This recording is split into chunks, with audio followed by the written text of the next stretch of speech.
pipes, and I don't know very much about pipes. Right. But this is a San Lotano Requiem by A.J. Hernandez. Very good. Whatever that means. Doesn't mean a lot to me. It is a 6x60, so it's 6 inches long, and it's a 60 gauge. Okay, sweet. Yeah. I haven't smoked a cigar in a long time. Me neither. I'm probably gonna I'm thinking I'm gonna commit several cigar smoking scenes here. People are gonna be mad at me if they watch the video. But hey, if people are mad at me, it means they watched the video. Woo! That'd be cool. It would really suck if one of the 9 viewers we have was mad at you. Yeah, that's true. But yeah, sweet. Yep. And then this is a cookie with cigar cutter. I got this from my grandfather. Yeah. Doesn't even look like we need it on this. I feel like, yeah, it's just setting. Yeah. Well, there's the first cigar scene you committed.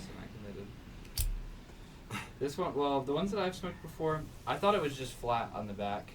But like the cigars that I've smoked before usually have like a bit of a point to them on the side that you cut. Oh, yeah. So I just thought that this one was cut, and then I turned it over and realized it's not. It's just very flat. Do you have a lighter? Yeah. Somewhere in this little bag of tricks I have a lighter.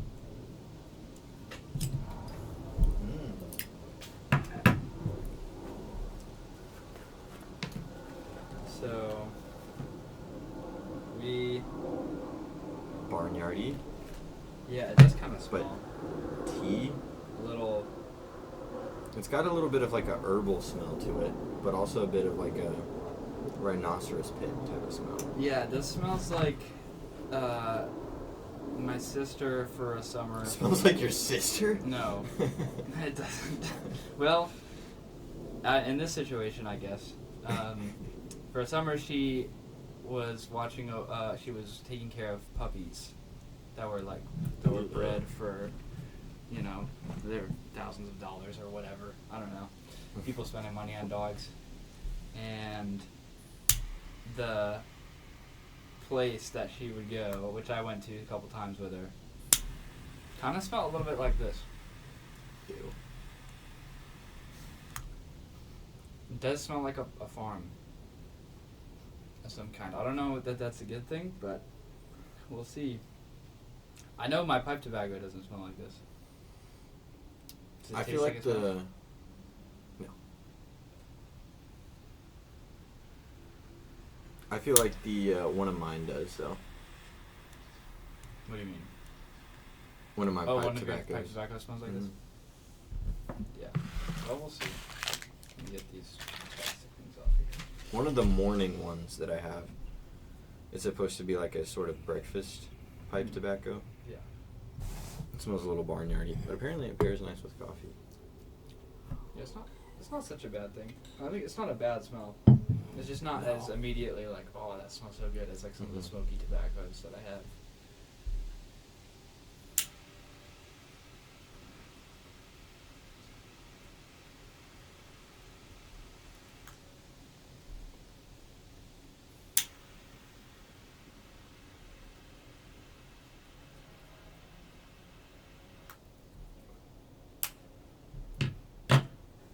Smooth though. Yeah, no, it doesn't. It doesn't quite taste like it smells.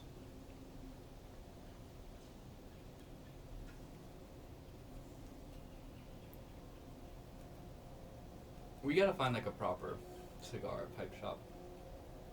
West Ash. Yeah, I say we gotta find one because that's what you found. I haven't found that one yet. It's proper. It's right. Yeah, I guess you haven't found it yet. Go find it. Adam was saying he wanted to go to a cigar shop. That one's cool, man. It really is. I wonder if it's the one that he was saying, because he said he has one. There's a cigar lounge downtown that I've heard is pretty cool, but... And Tyler was saying he wants to go with me and and Adam and you if you want to go also. But I've not had the communication on that because I know he went to the Appalachians or whatever last weekend, so I was like, it's not happening that weekend. But yeah, so today, I mean, we'll cover all sorts of serious philosophy topics like we have so far, but today we just want to talk about something that we like. Yeah. And, you know, philosophy will enter into it because it's Also something that how it always also something that we like. Yeah. So we were thinking we'd go over some material that we know pretty well, because we've read a lot about it and watched the movies handfuls of times, and they're probably movies that our viewers have seen as well. We're going to start with episode 1, The Phantom Menace. It's a Star Wars movie. Yeah. Which wasn't the first one that they made. If you haven't seen it, we are going to spoil the whole movie. But I would be very surprised if you haven't seen this movie by now. Yeah, especially if you want to.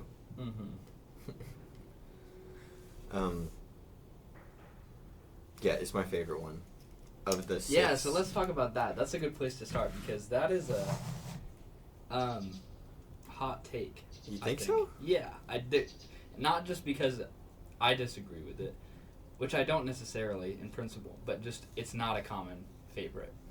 From a lot of people that I've talked to, Phantom Menace ranks lower on the list of Star Wars movies. Oh. Now, well, I think there's let 7. me clarify.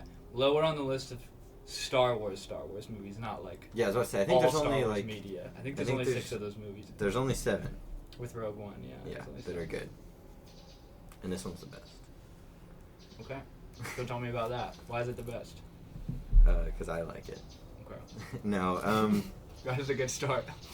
I think growing up, like, I have a lot of fond memories of watching these movies with my father and with my grandfather. He just, well, a pretty bird. They both really liked them, and so I grew up liking them. We'd watch them. I don't know why, but we would always watch them around the holidays. Maybe that's just because when I would get to spend time with my grandparents. Usually because we live so far away. And I feel like the first ones I watched was like the older of the 3. Yeah. Which is, what are those? You probably know them off the rip quicker than I do. What, the original trilogy? New Hope, Empire Strikes Back, Return of the Jedi? Yeah. I think those were the first ones I watched because when we lived overseas for a while, I think my parents had those 3, but only those 3. And so when we would watch Star Wars, it would be those, naturally. And I liked them, but then when we got back to the States, I remember that the prequels had come out, these 3. And the first time I remember watching them was with my grandparents because they had them, because they were fans too. And I just remember being like, what? These are so cool. And for a long time in my life, I didn't care much to pay attention to the story as a kid. Yeah, I guess you must have been alive at the time that, no, probably not. I don't know if you were alive when Phantom Menace came out. Phantom Menace came out in 99. So you weren't quite born yet, but... But by the time I was alive for the other 2 that came out. But by the time I got a hold of them, they were all a few years old. Had your parents seen them? Yeah, I think so. Okay. I think my dad watched a lot of them in the theaters. Right. Including A New Hope. Okay. So you were born not in Rwanda. You were born in Texas, and you lived there for how long? Before you moved to Rwanda? Oh, that sort of gets tricky. So I was born in Texas, and I think we lived there like a year or so. Okay. Maybe 2. I don't know. And then my parents moved to Florida, and we lived there for a little while. And then my mother was pregnant with my sister, and we moved back to Texas. My sister was born in Texas. Okay.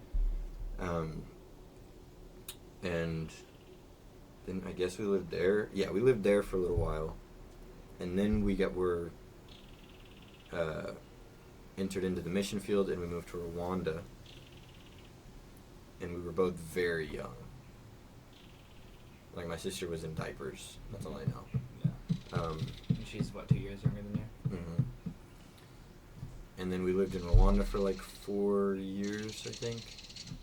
And then back to Texas.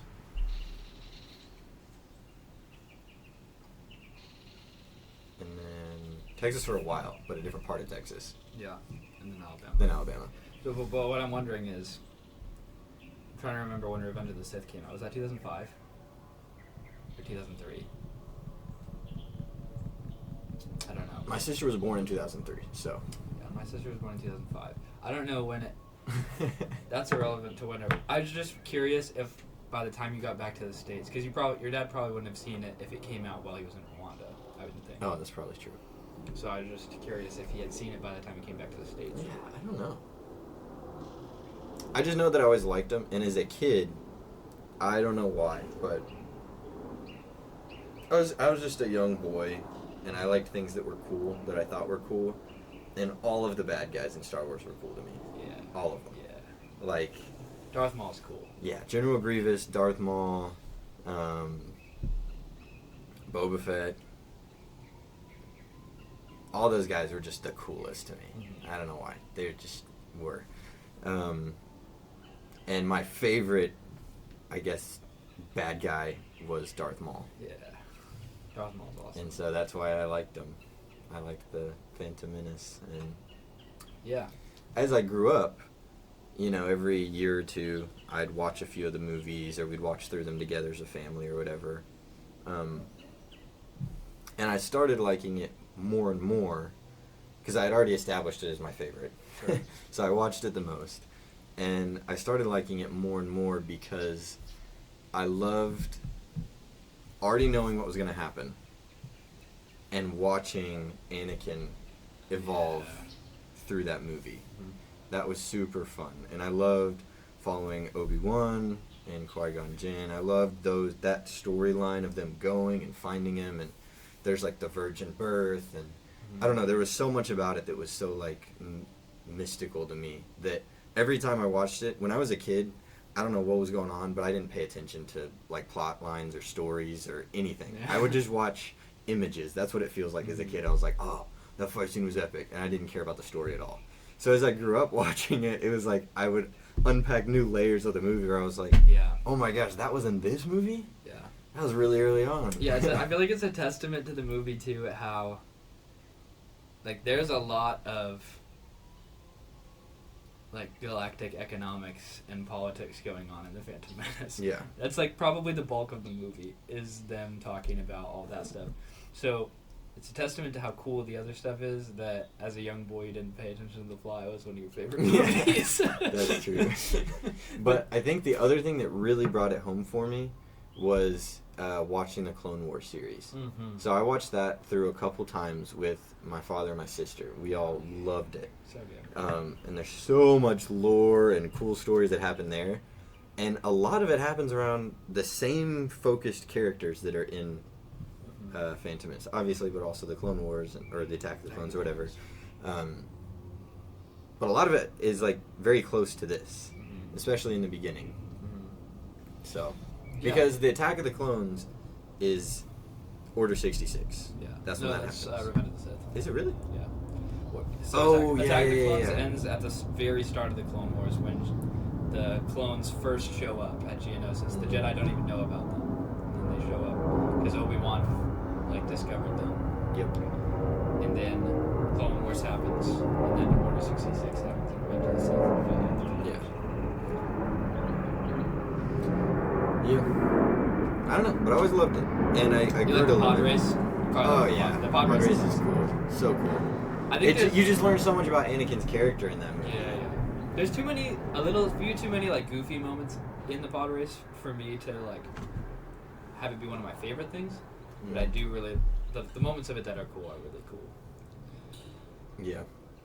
It's a long sequence too. I remember watching it recently and being like, man, this is like a solid 20-minute chunk of the movie we're doing this pod race. Which is cool. I like it. I feel like you learn a lot about the Jedi in this first movie too. Yeah. I think, that's needless cool to say, aspect this of it. podcast is going to be a little bit nerdy to some people, but it's for the sake of learning about stories and philosophy and that sort of thing. Yeah, for sure. But one thing that I loved about it was I think it's so clear the sacrifices that are made to become a Jedi. Mm-hmm. Which is the same as sacrifices that are made to do anything that I think is good and noble in the world. That's that you have to, like, step away from some things, right? Just naturally. Like, if you want to be a part of any sort of religious group, there are things you step away from, right? Things that other people may partake in that you choose not to because you believe you have found a path of enlightenment. And I think that was one of the coolest things very early on in the movie is Anakin has to decide as a young boy to leave his home and his mother, and he's the only child. Right. And this is like a virgin birth. It's super special. It's like just him and his mom, and it's super tight. And he has to choose as a young boy to step away from her into a path that he believes he can do the most good. Yeah. That's the original choice he makes. Yeah. Yeah, and I think they do a great job of that scene in this movie because at the same time, like, it's not just that he's leaving his mother, because, like, leaving your mom as a kid would be tough, for sure. But she's a slave. She has no husband. Nobody really knows. It doesn't seem like she has, like, a strong community there. Yeah. It's just Wada, the owner. And he's leaving her in a situation where her life isn't very likely to improve. We find out in Attack of the Clones that she met somebody who bought her, freed her, married her, whatever, which is cool, but, like, there was definitely no guarantee that was going to be what happened. And so I think another thing that's really powerful about that scene is not just Anakin giving that up, but her letting him go. Which is another thing that I think is, like, I love when Jordan Peterson talks about what does he call it? I can't remember. But basically the sacrifice that a mother makes. The female crucifixion. The female crucifixion. That's what it is, exactly. And I think that's a very similar thing to what happens here. Because of the way, if we think about what Mary went through with Jesus, we think about how hard it must have been to be a mother who loves her child and her son, and to know that he would be sacrificed. Like, at some point she knew, because he probably told her. I imagine she was there for some of that. And if not, he still was sacrificed anyways. And that is, like, I don't know if have you seen I think it's a statue or painting with Mary holding Jesus' body after it's been taken down from the cross. It's a powerful image. Yeah, that's at one of the Stations of the Cross, I think, that they have in all the, like, Catholic churches. Oh, yeah. Because they have, like, I don't remember how many it is, but the whole scene of the Passion plays out, like, around the church. Oh, wow. And I think that's, like, one of the last scenes. Yeah. But and yeah, it's beautiful. It is beautiful. And I think that's one of the hardest things about being a mother. I don't know. I'll never be a mother. Yeah. But I imagine that would have to be one of the hardest things, is knowing that your intentions are to raise, if you're raising a boy, that your intentions are to raise a man. Someday, in a way. Yes, but you're also raising a man who is capable of making the necessary sacrifice. Yeah, and not just capable, but, like, he has to. And he's willing to. Yeah. You want to raise a man that is willing to take on the weight of the world and sacrifice himself to make it better. Yeah, and I think what's really interesting... And that man is the baby that you're holding. Yeah. An interesting parallel between Shmi, Anakin's mother, and Mary. The first miracle that Jesus does, like his first public miracle that kicks off his public ministry, Mary is the one that catalyzes it. She asks him to turn the water into wine to, like, save, the wedding. And he's not... I don't know that he didn't intend to do it, but in that scene it seems as though he wasn't going to do it or wasn't thinking about doing it necessarily, and she brings it up to him. It's like, hey, I know you can do this. And I imagine in that moment she knows what she's starting, right, in a way. Maybe. Which is interesting. Yeah, because we don't know much about Jesus' early life. Not really, not for certain. Yeah, not a ton. But yeah, you have to imagine at some point she knew. I mean, she was told from the beginning. Yeah, right? And it's tough for her too because Joseph's also gone by this time, most likely. Joseph's Why do you dead. say that? Because, he doesn't show up in Jesus' life at all from the beginning of his public ministry to the end. And also, I believe in the gospel there's this, they mention Joseph's tomb. So he's dead at some point in there. So probably by that time Joseph's dead. And now, once Jesus is out doing his own thing, like, Mary is, just like one more pillar of her life in that society is like going away, which is tough too, because in that situation, like, a woman definitely need, like, here a woman can kind of get by without a guy, right, in America. Not that you should, but it's just the systems are in place where you can provide for yourself in a way that you couldn't in, like, the Hebrew society. And I think Shmi's in Star Wars is, like, in a similar spot, right, where there's nobody for her anymore. And then we see, Jesus giving her to John as his mother at the end. But yeah, so all that to say, George Lucas plays with those themes really well in this show, or in this movie. Yeah.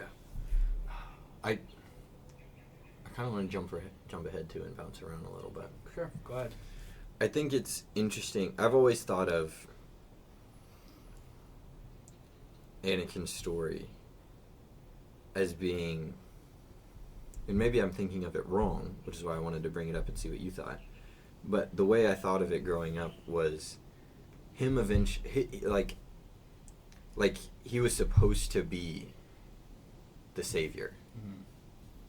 And so it's in a way he plays with the idea of, like, a very Samson-esque type of character, of, like, except I guess that he was supposed to be the Messiah. Yeah. Anakin was supposed to be the one who set things right. He was supposed to be like what Jesus ended up being, but he didn't. And in the end, he kind of does, I guess. But, like, it's not in the way not, Jesus does, though. But yeah, it's not the same. It's not the same. And I think that's one of the most heartbreaking parts, especially if you watch the Clone Wars, is watching it all unfold. And then if you go back and you watch, like, Kenobi, and you remember all of those turning point moments of Darth Vader becoming who Darth Vader is. And it's so heartbreaking to watch. Yeah. Like the loss of his Padawan, the turning from the Order, everything that happens with Order 66 and what follows for him, and then falling into what he becomes. Like, it's just so, if you think about it in the way it was supposed to be, he was supposed to be the one who set order to the Force, right? And I always thought about it as like a what went wrong. Like, something went wrong, right? Yeah. Right, because the crucial distinction here between the story of Anakin and the story of Jesus is that Anakin is not the God-man. He's just a man. So he's fallible in a way that Jesus isn't. Oh, yeah. And that means that the things that happen around him affect him in a way that it wouldn't necessarily affect Jesus, right? The environment that he's raised in and all of those things. And so I think George Lucas uses that also as sort of to shine a light on or to criticize in a way. And not in a bad faith kind of way, I don't think, but religion, like governments, organized systems and stuff, because in a lot of ways Anakin has failed by the order that he joins. One thing that I always thought was interesting is, when I was young, I thought that it was just almost a mistake, but the more I've watched it and thought about it, the more I think it's very purposeful, is that Anakin steps in, and Mace Windu says that the prophecy that's about him says that he's going to bring balance to the Force. And to our eyes, at the beginning of Phantom Menace, things seem pretty well in balance. But because the Jedi are at their peak, in a way.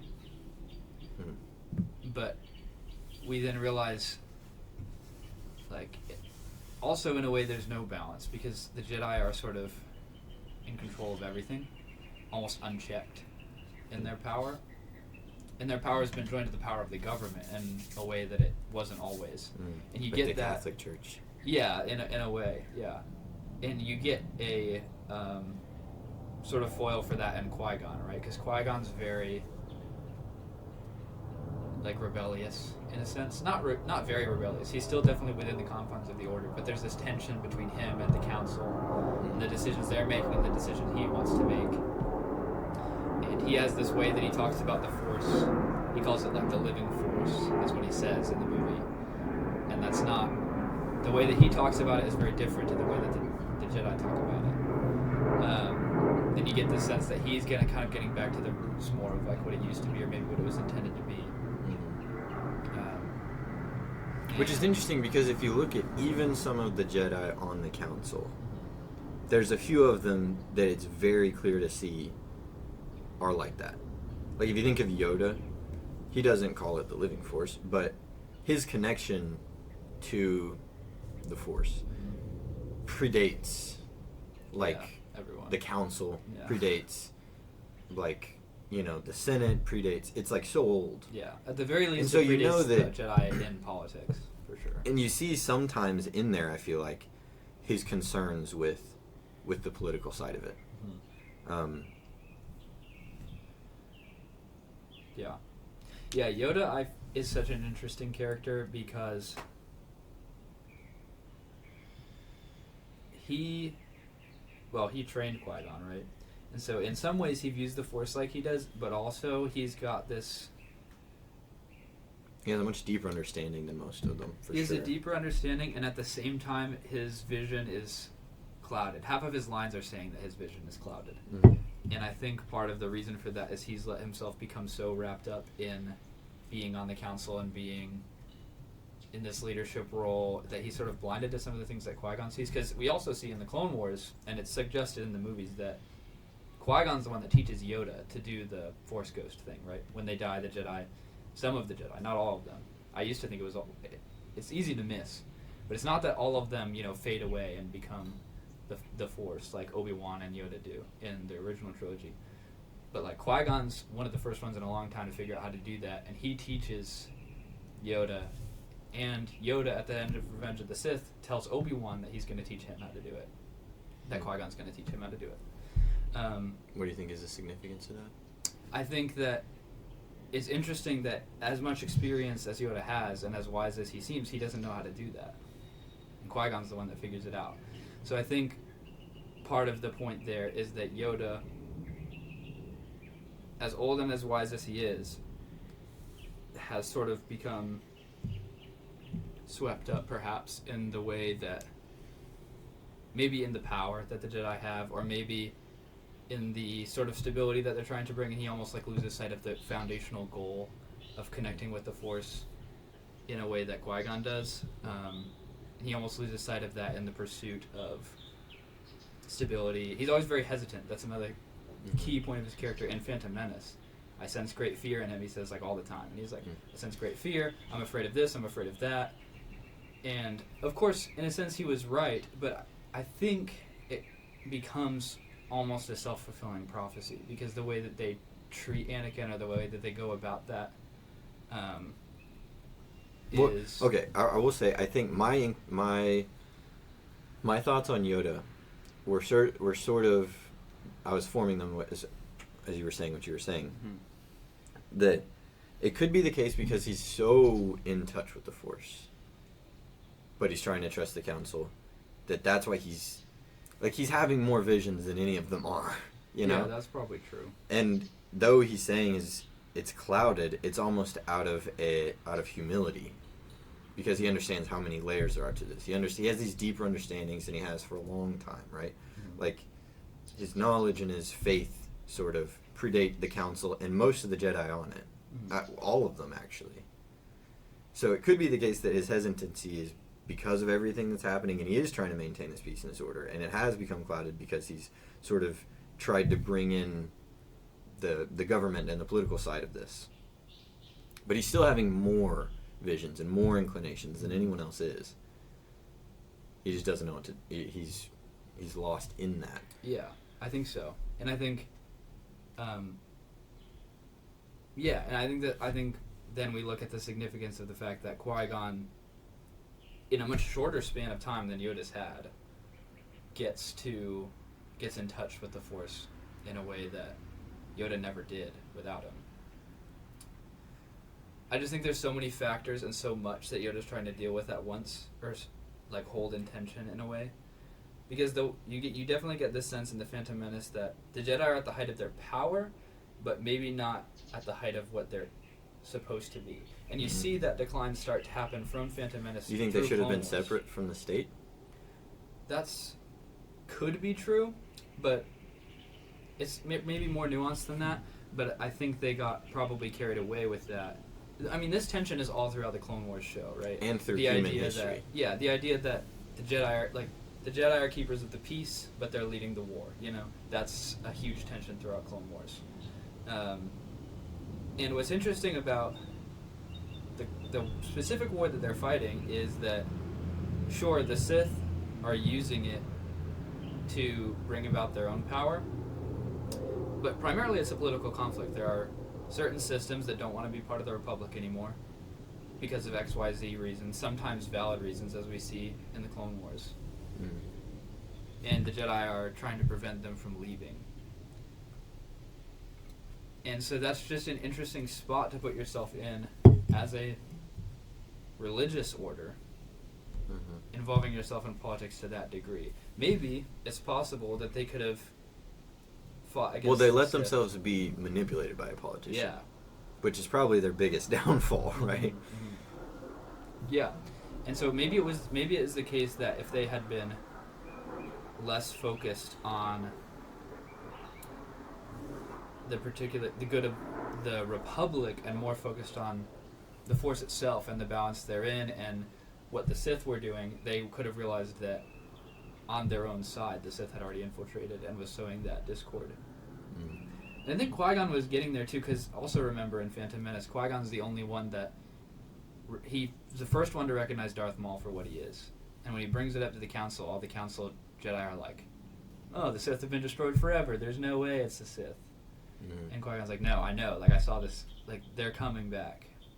And what's so interesting too, you just made me think of this with the way you put it, because like I said, I watched this a lot as a kid. I didn't think a lot about it. Yeah. But I forget. I promise, by the way, this will come back to like actual philosophy. I'm setting the stage of the story. We're setting the stage of the story.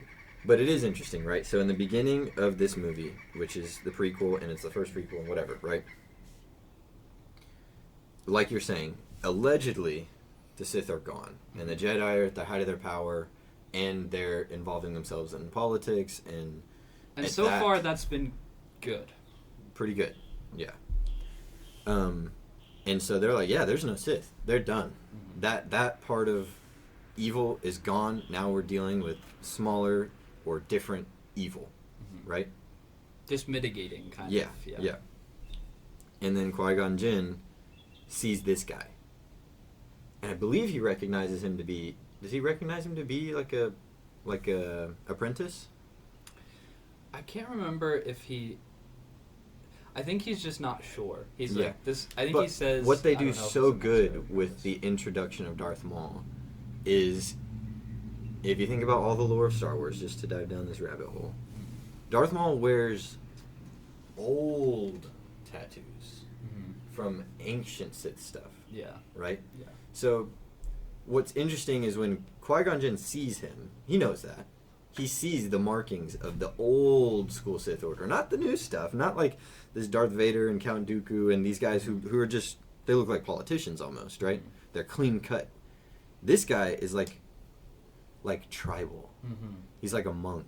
He's like from the old archaic evil of the world, and right? George Lucas gives him a bow staff. Like, that's the monk imagery, right? Yeah, exactly. And he wears the dark robes and stuff. He's not wearing like a suit and he's buttoned up and like in a nice cape and all clean cut like a lot of the Siths end up looking. Exactly.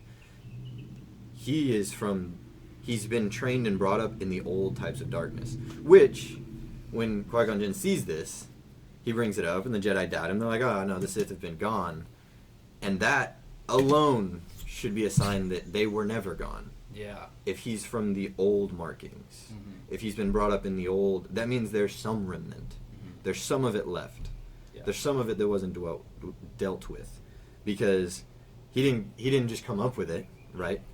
He was brought up by a master, and he was brought up in the old way, and he has the power of the Force, and he wields it like an old, like, witch doctor-esque monk of evil, right?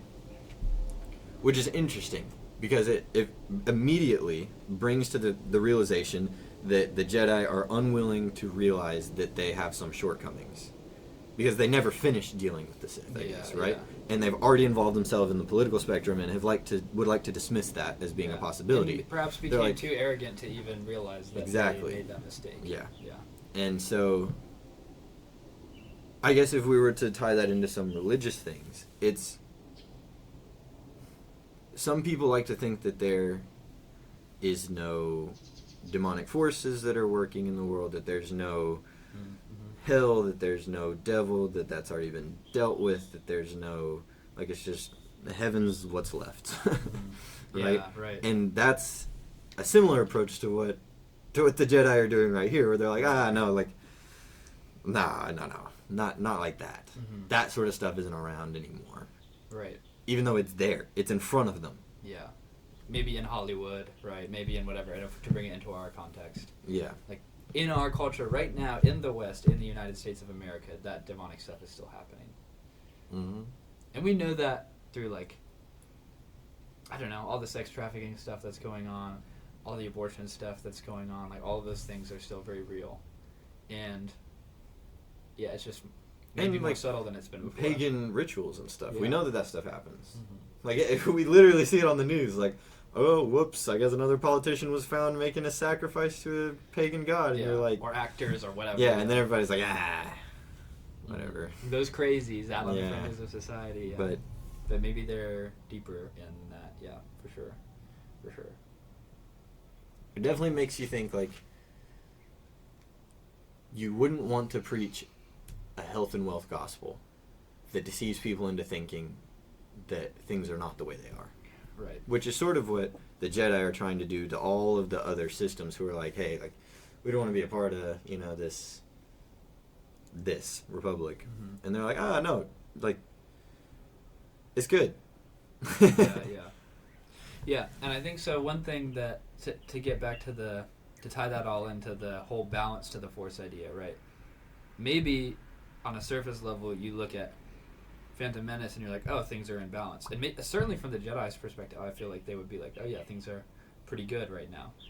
But one thing that I think we see come to really to really jump ahead, come to a culmination in Luke Skywalker is how the Jedi have become arrogant enough in their understanding of the Force that they don't venture into other areas, right? So if you look at even the Jedi Code itself, this gets really nerdy into some like deep Star Wars lore. But the Jedi Code itself, I don't remember all of it, but it's like there is no passion, there is only peace. There is no I'm trying to remember what all the other ones are. But basically, like, the whole Jedi idea is to sort of empty yourself, and you're not supposed to have any attachments and all of these things. Mm-hmm. And that's the strength of the Jedi, and the strength of the Sith is that they only give in to all those things. The Sith code is like super opposite. It's like, I'm made strong by my passion. My fear makes me more powerful, whatever, all those things. And so I think what Luke does later on is sort of integrate those two things in a more healthy way, right? The sort of emotional, passionate side of humanity and then the side that like controls that and brings order and everything. And I think that one of the mistakes of the Jedi is to try to completely ignore those things, completely ignore the emotion and stuff that, if gone too far, can lead to the dark side of the Force, but maybe doesn't have to. And even you see this, like, the great masters, even Mace Windu himself, ironically, even though he's probably one of the most problematic Jedi on the Council, perhaps. But he is on the council. And he also, the form of the Force that he practices sort of edges toward the dark side a little bit, because that's how you get more powerful. And so I think there's like a criticism of the Jedi as far as how they integrate those things, where they've limited themselves, they sort of box themselves in, and so that balance is actually not there, even though everything seems so good and the Jedi are in power and everything, blah blah blah. that's maybe not the way it's intended to be, and the Force has more of a, I don't know, it's more holistic than that. It's not as limited as they want to look at. And in doing so have blinded themselves. Yeah. At the very least. Yeah. And so I think that's maybe... But what's interesting, right, is another interesting thing that involves jumping really far ahead, is you were talking about what Luke does, who he becomes. He's kind of reformed. He's like a part of a reformation of a new type of Jedi, right? Sure. And he's taught by the only one who made it through. Well, the only one who made it through. Yeah. Yoda. Who was like before it. And after it. And after it.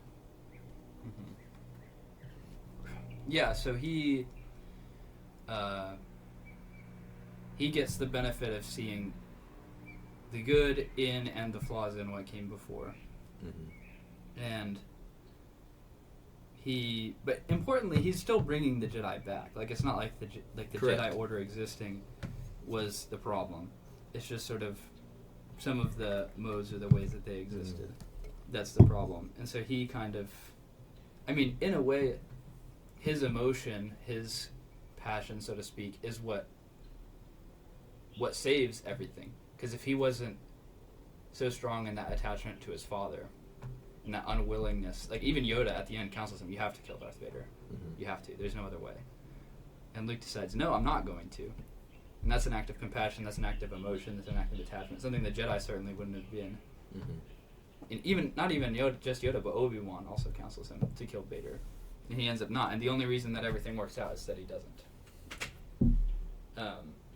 So yeah, that sort of final criticism of the Jedi Order comes together, and presumably the Jedi is reborn in a better form, unlike what we get in the sequels, but we're not going to talk about that.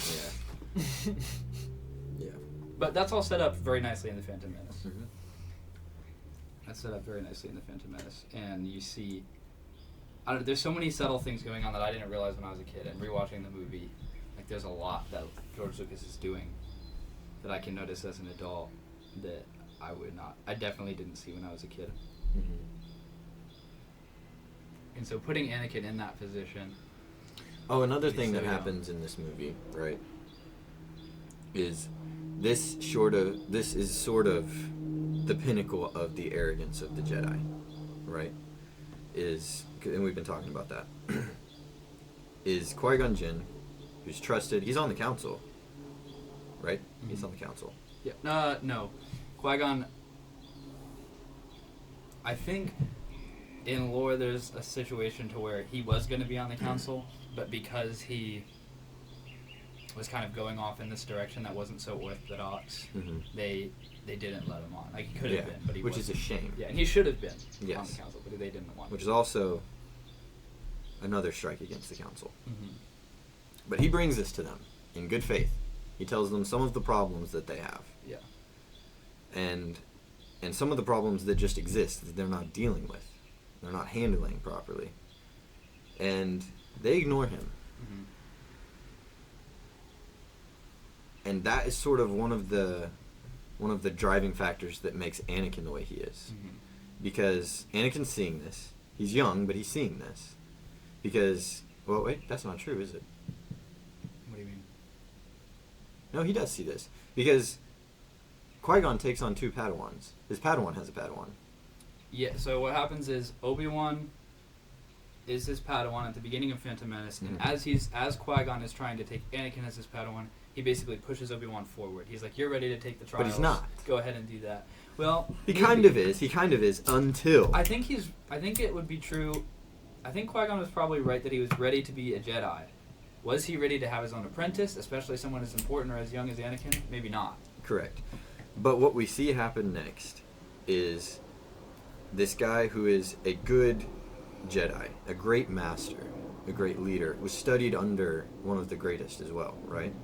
He brings this problem forward. He talks to the council. They ignore him, and that is his undoing. He's killed by the arrogance of the council, because then he ends up having to be the one who deals with Darth Maul, because he's the only one who's willing to. Yeah. Right. And he's killed. If they had taken the threat more seriously. He's killed.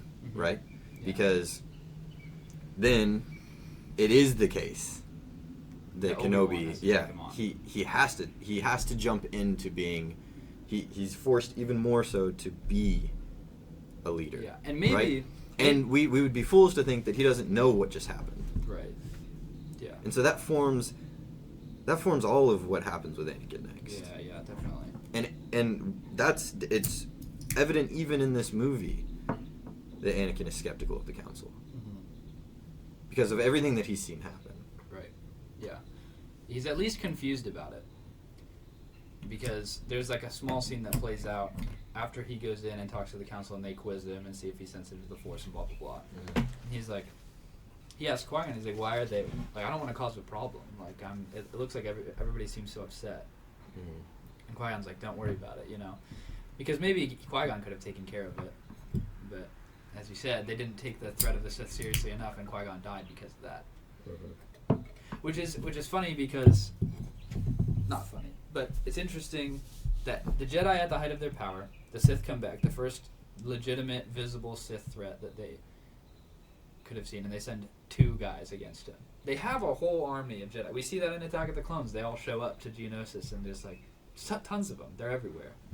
So they have the whole all the power, and they are so arrogant and secure that they send 2 people to fight this Sith Lord that's been training to kill Jedi his entire life. Mm-hmm. And maybe if they had taken the threat more seriously, Qui-Gon wouldn't have died, and probably if Qui-Gon didn't die, Anakin probably would have never fallen to the dark side under Qui-Gon's tutelage, I wouldn't think. Yeah. Because That, or he wouldn't have been Kenobi's Padawan.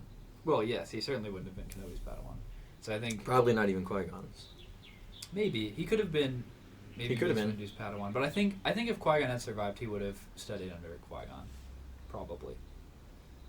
But yeah, so all that to say, yeah, if the Jedi had taken him more seriously, if they had been less arrogant, and this is ultimately what leads to the downfall of the Empire too, right? They treat the rebellion the same way the Jedi treated the Sith. They're like, yeah, these little guys, we're just gonna crush them, whatever.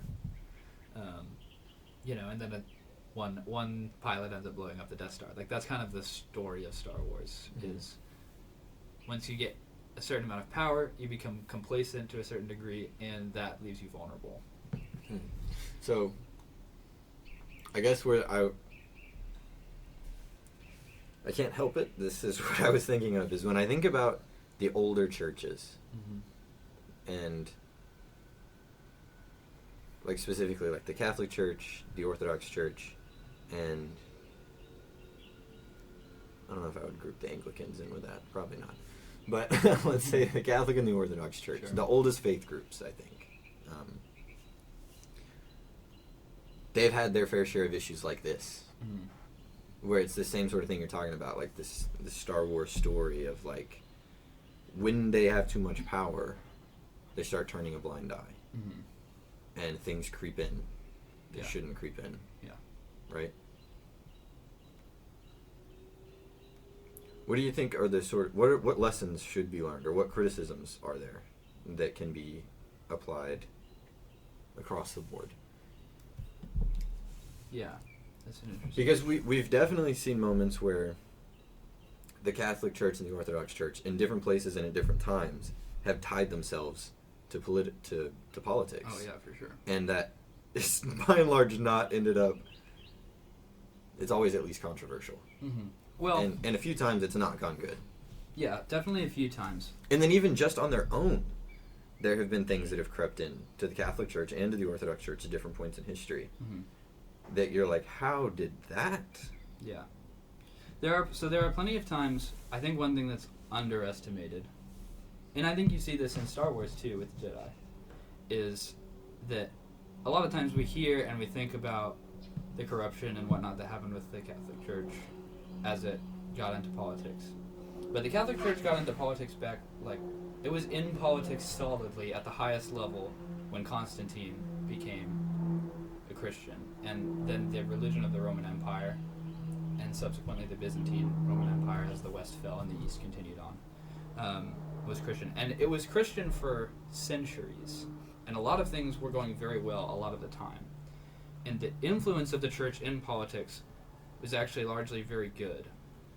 From for a long time, and there are plenty of abuses, there are plenty of bad things to talk about. But there's also plenty of very good things. Even the Crusades, which people always point to as like some horrible thing, like a lot of it is like the Muslims were taking over the Christian world in Northern Africa and the Middle East, and at least the first couple Crusades were pretty successful in holding that back and keeping the Christian world alive, keeping people from being killed or having to live under Islamic regimes and things like this.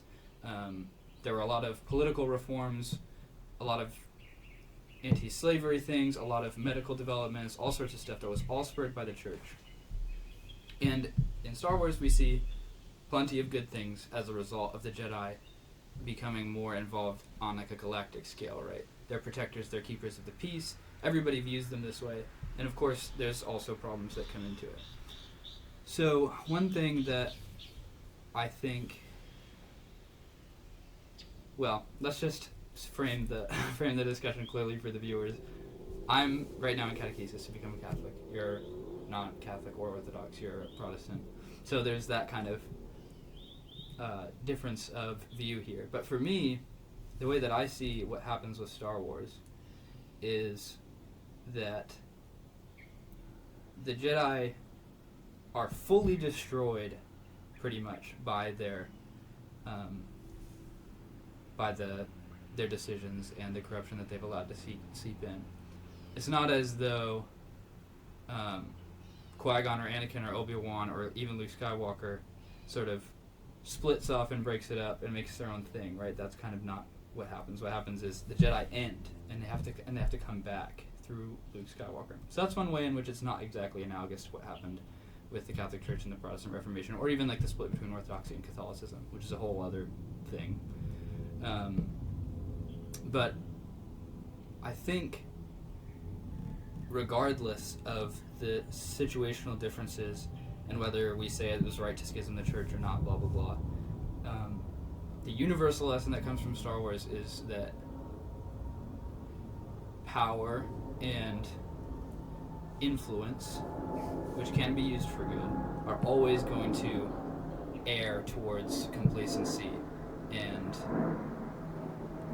arrogance and pride.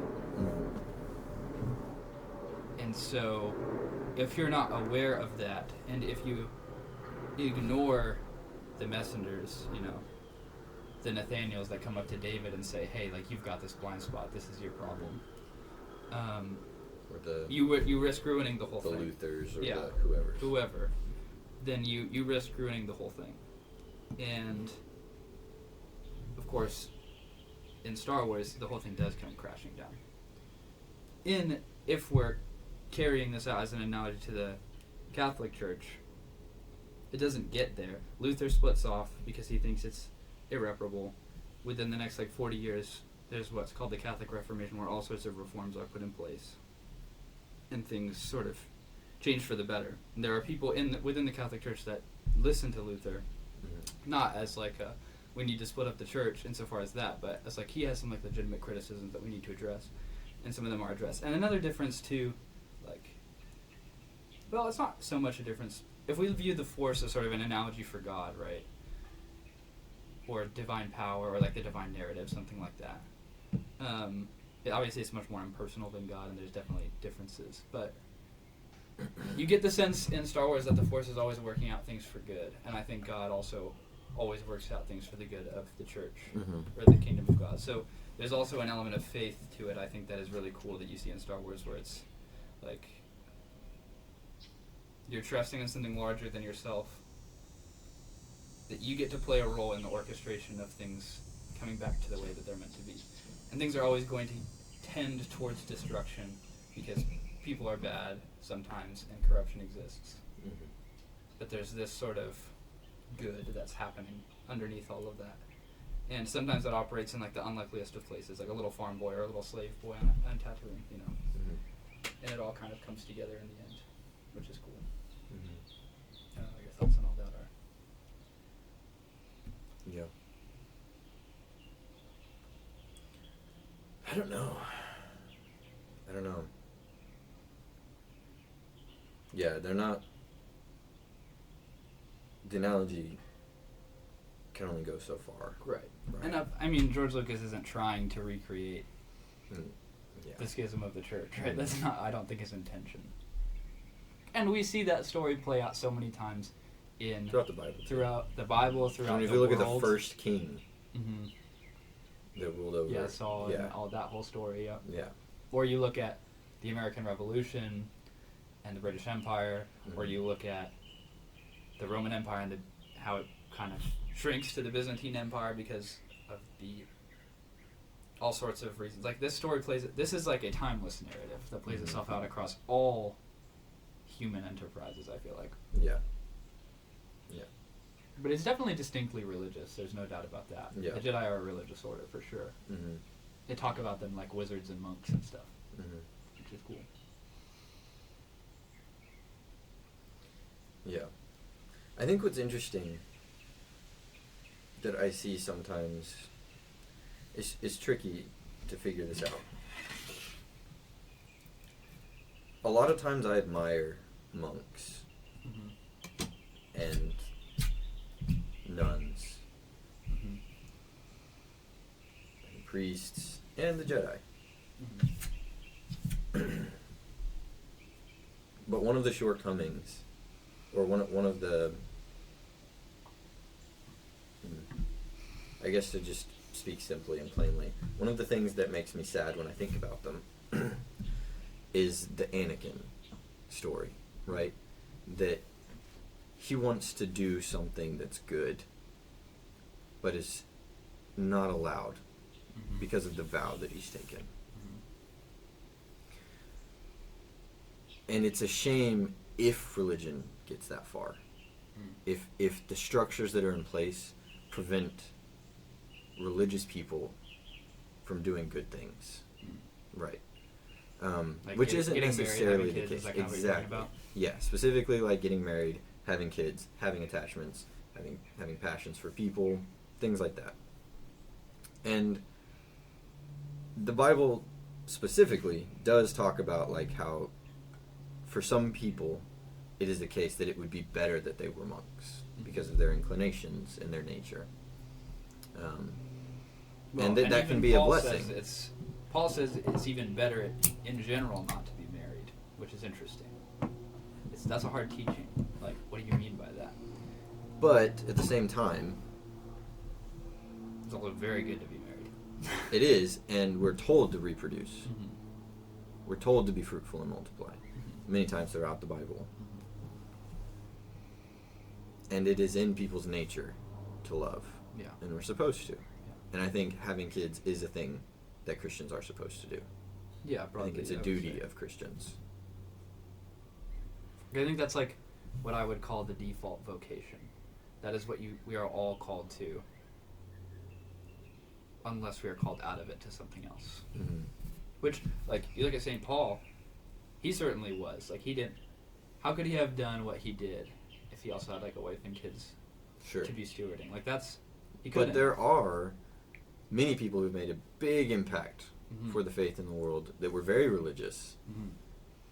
Preachers, speakers, that have families. Yeah, certainly. Right? Certainly.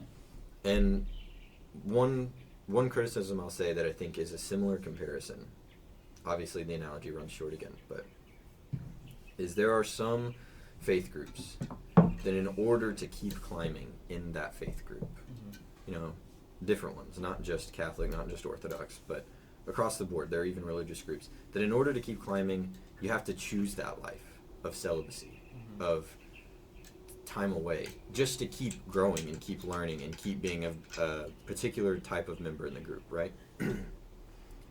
And I would... Well, finish what you're going to say and I'll... And not all of those...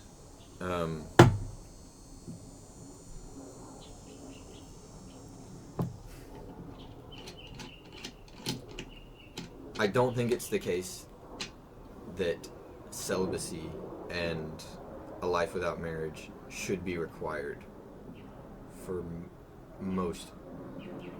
I would maybe even want to say all, maybe encouraged, but it's not, like, it's just we get close to that. We get close to that. How the difference in the Jedi, right, is that like they're not really looking to make more Jedi. It just doesn't work that way in Star Wars. You don't. That's not how it works. You don't just go like evangelize and try to make more Jedi.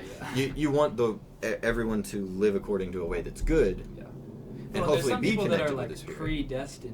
Predestined in a way to be Jedi. Because the Jedi, they traditionally, we see this in tension with Anakin, right? Because Anakin's 10 years old, and they're like, he's way too old.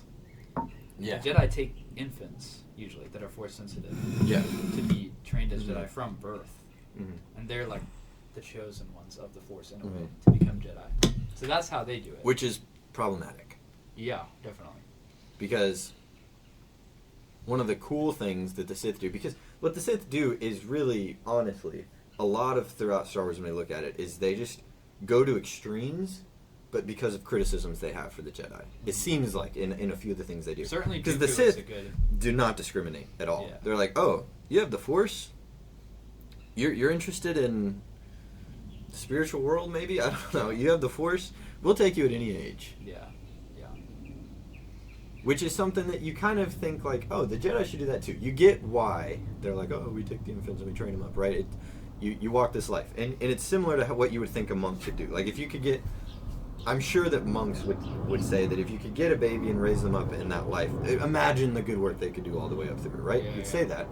Except that to bring people into it, you have to be able to grab them where they are. I mean, look at Paul. Right? Yeah. If you would have only... and he didn't even get married. Right. That we know, right? So he's sort of this kind of monastic type of character, too, who, like, does so much great work. So much great work for the Christian faith group. So many. And he was brought in as an adult. Who was older man. Arguably the Sith. Yeah. Right? Right. He was a devout religious man on the other side of the faith. Like one of the terms that the Bible uses is like something like he ravages the church. Yeah. Like that is like the Sith, right? And he even says himself, bring him in. Yeah. Right. In a way that God brings him in, and then the rest of the faith group has to bring him in. And that's one of the problems that I think can happen in some religious groups if they're too... Like, there's limitations. Like, I can't be certain things in certain religious groups because I'm married. Yeah, that's true. Whether or not I'd be a good fit. Whether or not I could make many sacrifices, even while having a wife, for the good of the world, jump into those roles. I'm not allowed based on my marital status, which is a good thing. Which is a Christian thing, I believe. Yeah. Well... And that's one of the... I think that's a criticism that Anakin has that is good. Because you would wonder what would happen if the Jedi were like, okay, there's a right way to do this. He's still the chosen one. Could he have done good with being married and maybe having children and whatever and still walk a line that he could still be a Jedi? Yeah, well, it's interesting because... Okay, well, so... I'll start with this. One major relevant difference here between the monastic life in the Christian context and Anakin's is that he's a boy of 10 when he's brought in. And there's no question of discernment. There's no, would he be better off as a layperson or as a Jedi? Layperson, to use that as a term. The assumption of the Jedi is that there's no way that Anakin can do what he's meant to do if he's not a Jedi. A Jedi Knight, as like so-called, like properly a Jedi Knight. Maybe it could be the case that they could have trained him up, given him access to the Force. But I think the Jedi are so jealously guarding... Yeah, but in a fuller way, taught him all of the things. But they're so jealously guarding their understanding, and they're so attached to their understanding of how the Force is, that they haven't even considered the possibility that maybe if he's the chosen one, maybe he's supposed to bring balance to the Force, being brought up on only one side, with only one perspective, only on the farthest towards the light side you can possibly get. is how balance will be brought. But it turns out that balance is brought at the end, for better or for worse, when he's experienced both sides. He's been at both extremes, right? A Jedi Knight and a Sith Lord, like the Jedi Knight and the Sith Lord, right? And so maybe it could have been the case that he could have had some kind of in between. Maybe not that he should have been trained by the Sith per se, but just that like maybe he's a special case. Maybe he didn't. Well, the problem with the Jedi is they started to create rules that maybe shouldn't have existed, right? Perhaps. Because we don't have the. It's obviously the case that if they were doing everything right, they wouldn't have ended up where they were. Sure. Right? Yeah, no doubt. So they have these rules and regulations to be a part of the Jedi Order that are independent from being a part of the light side. Correct. So ebbing towards the light is their goal, but the rules they've created aren't created by the light side. That's true. Yes. Or they're created by their particular order. Correct. Yeah. And I think that's true of Catholicism too, but I think the difference is there's not a sense in which being a priest or a monk is better or more good than being a father or a mother. There's certain roles or certain things that a priest or a monk may be more suited to because of the life that they've chosen and that they've discerned as a calling, which is also different to the Jedi. The Jedi assume everybody who is sensitive to the Force ought to be a Jedi. So, like, I think that's how we have to understand the teaching of Scripture, right? Is that God has different roles. Well, that's even how we understand marriage, right? God has different roles for different people. And all the roles are good, and all the roles are part of the kingdom, and all the roles are necessary, and all the roles are, I think my understanding of it is that they're equally good. Like, for example, the wife submits to the husband's the leader of the household. Just because God doesn't have leadership in the household, maybe you would say the highest position as far as authority goes. Just because he doesn't have that in mind for women doesn't mean that, like, women are any lower or any less, right? And I think it's the same with, like, the laity and the priesthood, insofar as, like, they're just different roles, different functions, and they're all seen as equally good. Like the tradition of the saints, right? There's many saints that are not priests or monks. There's many saints that are, well, we're all saints if we are, insofar as we're saved. But as far as, the Catholic Church has said, these people were pretty confident, or the Orthodox, these people were pretty confident that we're about as confident as we can get that they're in heaven. These are good people to, like, look at and to inspire you and all of that. And so there's many men, there's many women, there's many priests, there's many lay people. There's all sorts kind of within that tradition. And the Jedi, I don't think, have that. I think that's one of the biggest difference. The Jedi, it's like, you're either a Jedi or you're not Force sensitive, and that's it. That's all that there is. So maybe it's the case that not just Anakin, but perhaps many others that are Jedi could have done better or had a greater calling if they were not Jedi, as so far as they follow the rules of the Jedi. Still on the light side, still attuned to the Force, still doing good, but in, like, a different way, or in a different vocation that's not being a Jedi Knight. But the Jedi simply don't allow for that. I think that would be a reasonable criticism. It's too elitist. And I don't think the Catholic Church is like that. Maybe you could say there are times or contexts in which they were, but at least today, and I think for the majority of the existence of the Church, there's always a sense in which, specifically with the Orthodox Church, one of the priests that I know, have come to know a little better and spoken to many times, he's married and has children, right? And he's the leader of that parish. So that's not even off limits. Yeah, not for the Orthodox. I don't think it's... Well, and certainly in the early church, I mean, the very early church, Paul also says, like, if somebody's going to be an elder, they have to, like, have their household in order, right? But I think it's... A lot of denominations have extrapolated that to mean that an elder should be married. Yeah, people will say that.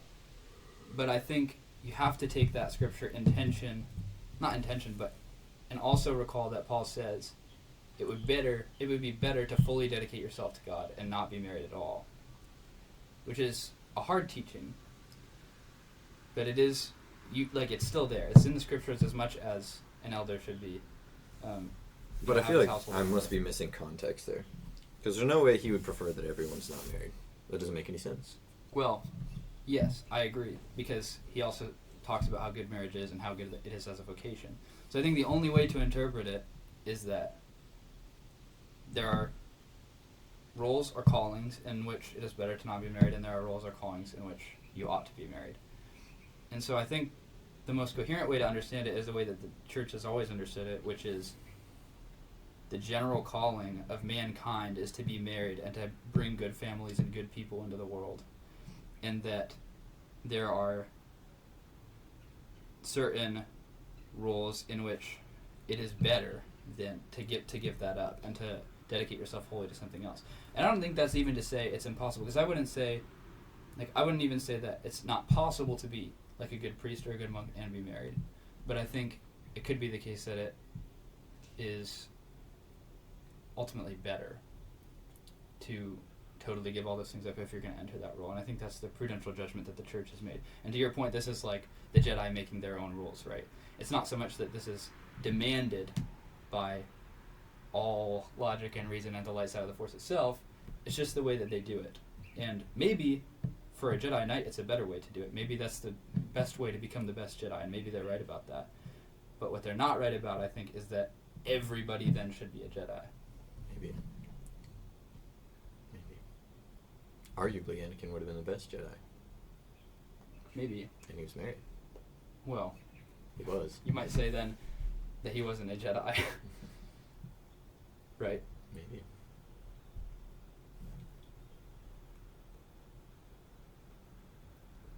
It's tough to... The analogy sort of breaks down a little bit in that that's all that the Jedi permit. Like, there's no other permissible way. Yeah. You have to. But I think it's probably the case that that sort of life was good for a lot of the Jedi, and a lot of the Jedi turn out great. Even Obi-Wan Kenobi is a fantastic Jedi, right? Now, he ends up being a bad teacher for Anakin. Because he was too young, because he viewed him as a brother rather than as a apprentice, or like as a father figure. Because of all these things. But like, as a Jedi, Obi-Wan is sort of the pinnacle of like the Jedi Order. Like, he's exactly what they're trying to produce. So it was really good for him. That life was really good for him. But maybe it wasn't good for Anakin. Maybe Anakin wasn't even supposed to be called into that. But the Jedi just presupposed that he had to be. It almost reminds me a little bit of the way that the Jews viewed the Messiah, right? They had this like preconceived notion of this is what the Messiah looks like, and it has to be in this context. Yeah. And then when Jesus comes, they don't even recognize him for what he is, because it just doesn't fit in with their mental set, their preconception of what the Messiah must be. Anakin was supposed to be the... He was the Messiah. Whether he was the Star Wars Messiah, whether he was supposed to be a Jedi or not, maybe debatable. Interesting.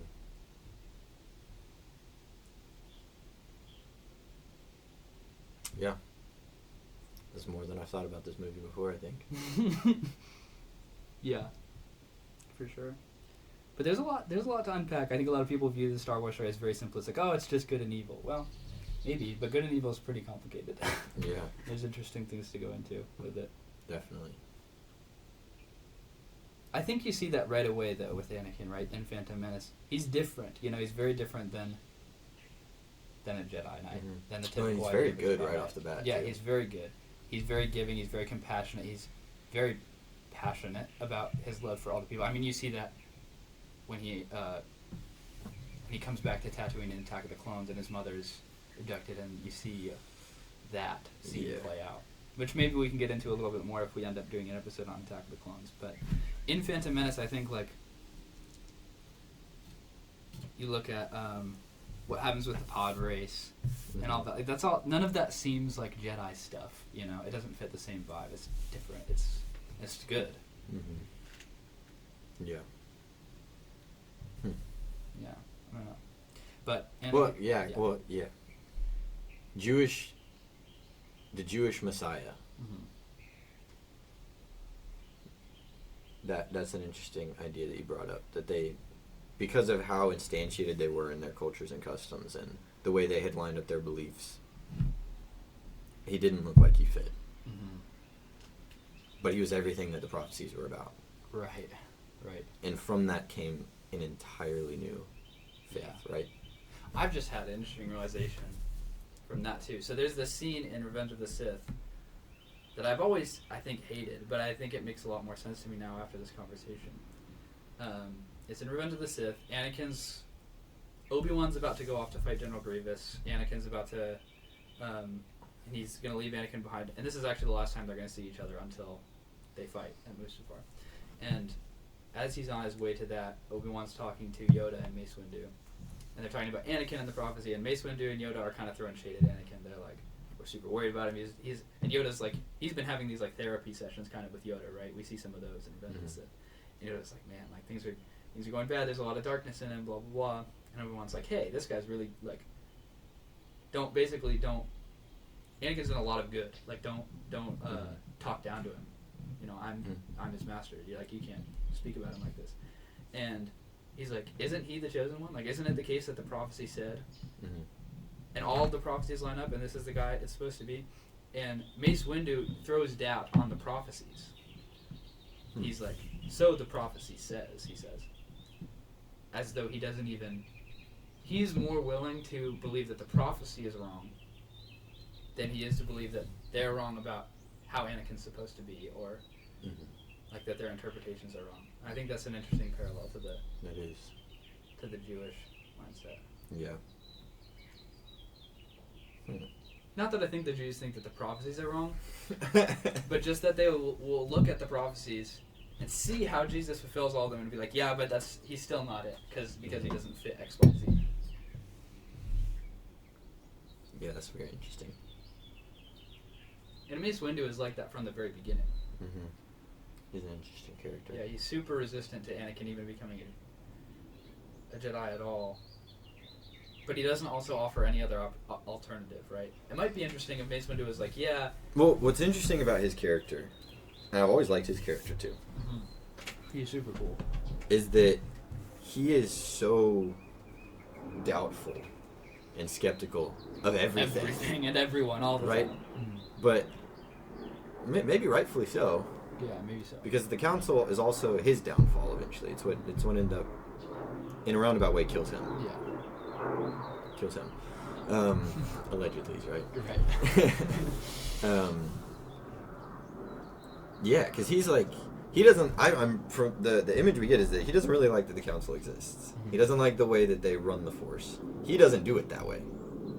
The way he participates in trying to do good and be on the light side of the force is much more cut off from the way the Jedi Order would traditionally have things done. Mm-hmm. He does it his own way. He's like, well, you guys want me to do this way. I'm going to be a part of the council, try to do good, try to help you guys by offering criticism. Yeah. But when he does things alone, it's much different than how than how any of the other Jedi do it. Right. And he's always this critique of the faith, I guess, right? Always, which is very interesting. Yeah. Yeah, certainly.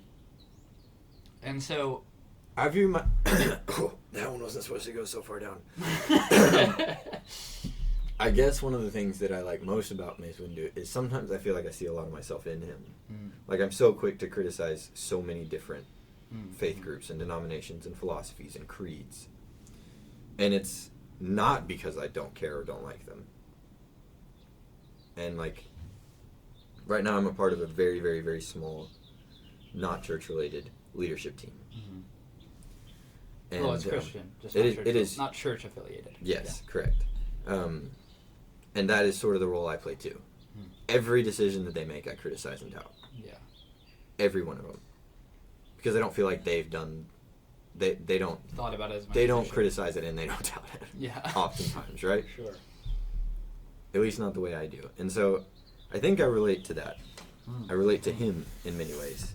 Which sort of has me in a peculiar place. Like I imagine... Sorry, that wasn't for you. I was just moving it out of the way. That I imagine Mace Windu's in. He oftentimes is in a peculiar place. Yeah. It is interesting because he, in a lot of ways what you said is true about him, and in a lot of ways he's also like, he's like the most avant-garde and the most conservative in a certain way, right?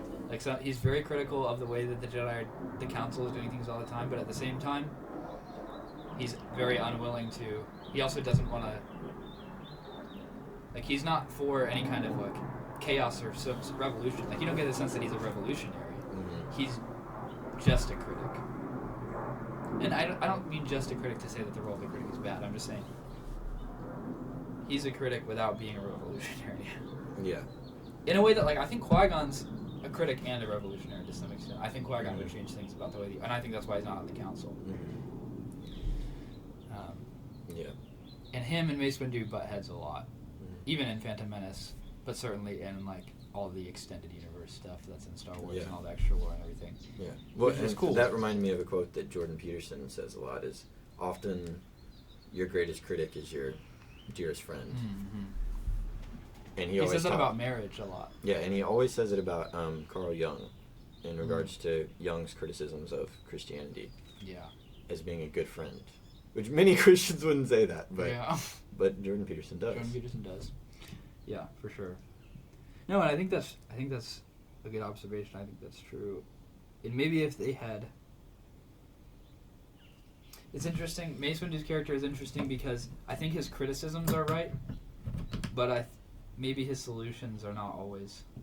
Well, right. One of the things is that he doesn't usually have solutions. Yeah, he just Yeah, exactly. Which is because he says I've definitely fallen into that problem as well. He's afraid, rightfully so. He's afraid of the path that they're setting Anakin on as a Jedi. He doesn't offer the alternative of, like, maybe it could be the case that he could be the chosen one and not a Jedi. Like, he doesn't get there. Yeah. He just says we shouldn't train him, or maybe it's the case that we shouldn't train him. And of course, he gets overruled, and the council decides, you know, at the end of the day, Anakin should be trained by Obi-Wan. Blah, blah, blah. That's what happens, and it turns out badly. But if Mace Windu had gotten his way, well, and it's not even clear that his way would have been to just ignore Anakin. I don't know that that's what he was saying. But like you said, he makes the criticism and he doesn't go beyond that. Which maybe is That seems like an important role. Yeah, it's a good role. Like, but maybe it's also a flaw. I don't know. To defend him, and maybe myself. Sure, let's do it. I think it's hard to constantly be the critic. And I think it's hard to be a good critic. Mm. Because, I don't know what to do about this bottom part of my cigar, but it's really getting under my skin. Yeah, I lit it up just to see if that would help. The unfortunate thing is this Cohiba cigar cutter doesn't go all the way through. Because if it did, I'd just... Chop your finger off? Yeah. No, I would chop this, whoop, yeah, and just start over, relight, do it again. But that's probably why it does it, so you don't chop your finger. Probably. I don't think that's You'd a real still thing. take a good bit of your finger you off, would though. take a nice chunk if you happen to put your finger in it for some reason. Anyways, so... It's hard to be the critic all the time. It's hard to be the critic all the time, for sure. It's hard to be a good critic. Asking the right questions. Mm-hmm. Questioning the right things. And I think sometimes I'm so focused on making sure that I ask the right question that really, really is going to test the foundation of whatever the topic is, whatever setting I'm in, whether I'm talking to you or my wife or a friend group or a leadership team or a church or anything, that I'm able to sort of rummage around and find the criticism that I have.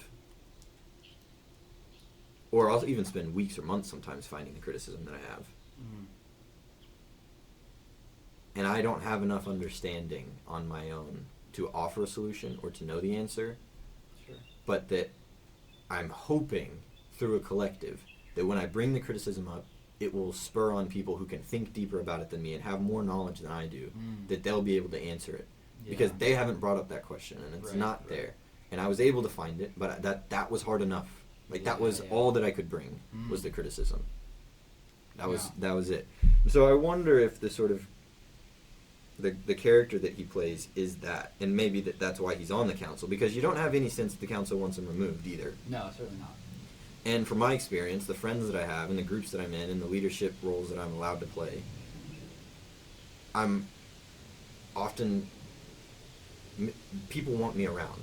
Yeah. Not everybody wants me around. I don't get that feeling. But Yeah. the people that want me around really want me around. And they like the criticism even when they don't like it. It's, you know? It's a place in the... Actually, the thing I've just thought of is the role of the critic is actually a place in the divine order. So if you look at the book of Job, the heavenly court is occurring. And God is, of course, the head of it. And there's all these other heavenly beings. I don't know, angels, whatever else. Mm-hmm. And the active character in that story is Hasatan. That's the Hebrew, the accuser. Mm. We call Lucifer Satan, and maybe that's wrong. I don't know. It's interesting. But Satan, so-called, is the one who operates in the heavenly court and accuses Job. Mm. And it's through Satan's influence in the divine court that Job goes through all the things that he does, and that ultimate good comes out of it, not just for Job, but also all the Jews and subsequently all the Christians that hear that story, right? And I don't know where I was going with that, but mostly just to point out that, like, the role of the critic or the role of the accuser has a place even in the heavenly order, in the heavenly court. And Satan, you don't get the sense that he offers a solution. He's just like, let's test this out. Let's test this guy. And God's like, okay. I guess I'll say,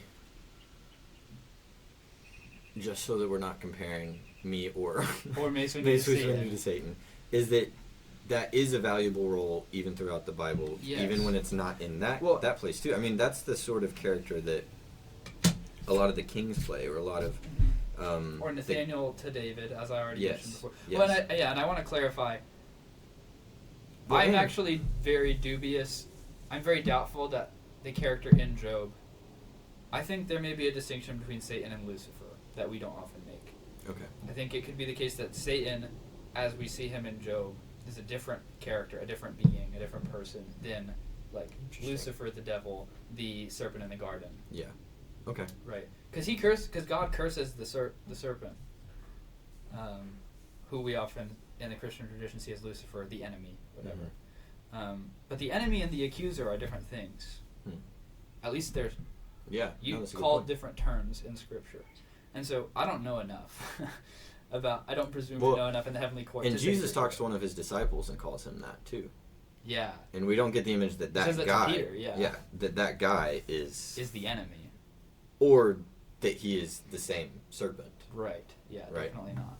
Yeah. He says, "Get behind me, Satan," which is interesting because I don't think there's nothing that I'm aware of in Scripture that says that Satan and the serpent are the same, or Satan and the enemy are the same. They're two terms that are used in different contexts, and maybe there's some reason that I don't know of to equate them, but I just don't. Yeah, I don't. They could be different at the very least. Yeah, they could be different. Okay. And I think in Job, at the very least, that character is functioning in a way that is ultimately ordered towards the good. Maybe. I think. Why would God listen to, like, Lucifer, the serpent, the deceiver of men? You know, I don't think he would. He's in his court. He's in his heavenly court, and this is post the fall of man. Yeah. So it's not and as post though the cast down. Yeah. Too. Post. Yeah. Exactly. So it's like, it would be strange for God to be like, serpent, deceiver of men, I curse you for all time. You're the enemy of humankind. The woman will the offspring of the woman will crush your head with her heel. Also come into my court and I'll listen to your advice. Yeah. You know, that would be weird. That would be weird. It's an interesting question. So I kind of think, me personally, this is only my opinion, and I haven't done that much research into it, but just thinking about how it is ordered in Scripture, I think of Satan the accuser as a, dare I say, good, positive being. Well, he's not all the way throughout all time, and every time they use that phrase, he's not always that. Mm-hmm. He's not always good. In fact, many times that character is not a good character. But that term, I think, at the very least, what I would say is that term is used on many characters. Okay, sure. Do they... Are there instances in Scripture where they are talking clearly about the enemy and he uses the term Satan? I'm pretty sure. I can't think of any, but you may know some that I don't know. Or there may be some that neither of us are aware of. I don't know. I haven't done enough looking into it. Me neither. We'll have to look into that.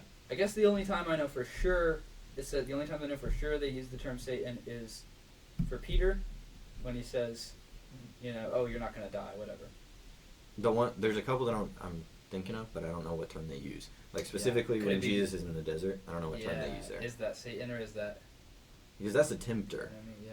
But I don't know what term they use. But either way, I wanna bounce to what we're talking about now. Okay. Back to Star Wars a little So bit. I think the critic is, like you're saying, it's there in Nathan. It's there in the judges. It's there with the prophets, right?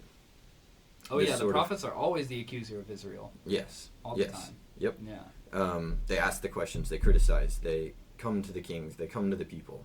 Actually, I can't say always, but most of the time. A lot of the yeah. time. And then we also see, arguably, the greatest critic of the faith. Wrap around back again to Paul. Yeah. Literally undercutting the whole church and killing people and ravaging the church, right? Mm-hmm. But yeah, I would call him a critic. Yeah, well, he's even a critic of Peter. Yes. You see that in Acts. Yes, but then he becomes one of the strongest members of that. Yeah. So. And Peter talks about him very reverentially in his letter. He says, Paul is, one of the greatest brothers in the faith, one of the greatest apostles. And he says, but he can be confusing sometimes or whatever. But you get the sense that Peter has a certain admiration. Yeah. Well, and that's one of the reasons that the letters are so good. Because he knows exactly how to criticize everyone he's writing to. Yeah, that's true. He's like, hey, I love you. Here you go. This is a boom, bomb is dropped. Like, you're confused about it. Here's my criticism. And then he oftentimes does have some sort of solutions. Maybe. That's true. One thing that's also important about Paul is he also knows when to praise. Right? He is the critic in many cases. But often in the beginnings and the ends of his letters, he's like, I'm writing these things to you because I love you and you're doing all these wonderful things. Mm-hmm. And I want you to keep doing all those wonderful things. Mm-hmm. And I don't want those wonderful things to be held back by these things that you're doing. Or that that are problematic. Maybe. Man, that's interesting too. Because I would say I definitely find myself being that sort of character. But I don't frame it that way. Mm. And maybe that's a good template for if you find yourself being that kind of person, to make sure you frame it. Because that is my intentions.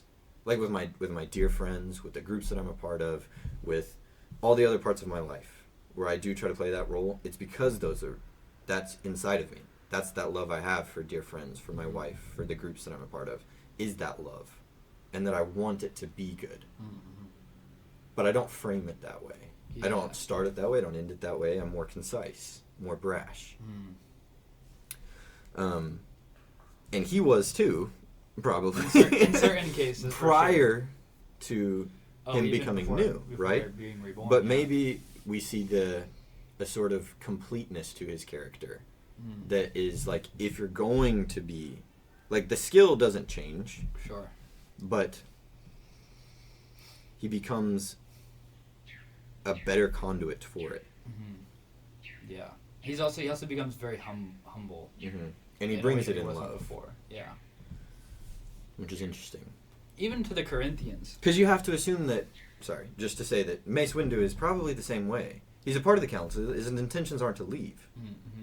Maybe he might, whatever. But you have to assume that he has some love for the brethren or some hope that there will be things better. Okay. Which is why he's still there and he doesn't step away and criticize. But to bring up a criticism of Mace Windu and the way he behaves in Star Wars, and therefore maybe a criticism of you or people that come in that role. Not you particularly. I guess I'm not thinking of examples or anything. But he certainly loves the Jedi, I think, and the way that they work, and he wants to preserve that, and he wants to preserve the light and the good, and so he criticizes.